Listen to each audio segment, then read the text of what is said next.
శ్రీకాకుళం జిల్లా పలాస మండలం శాసనం సమీప జాతీయ రహదారిపై రోడ్డు ప్రమాదం చోటు చేసుకుంది.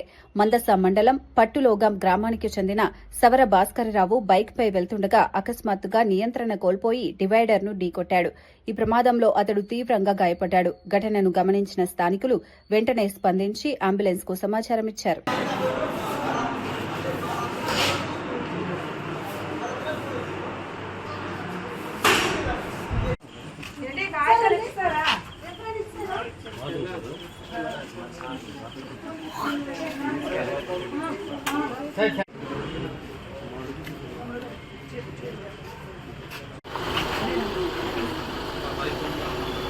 జడ్జి రాస్తాం.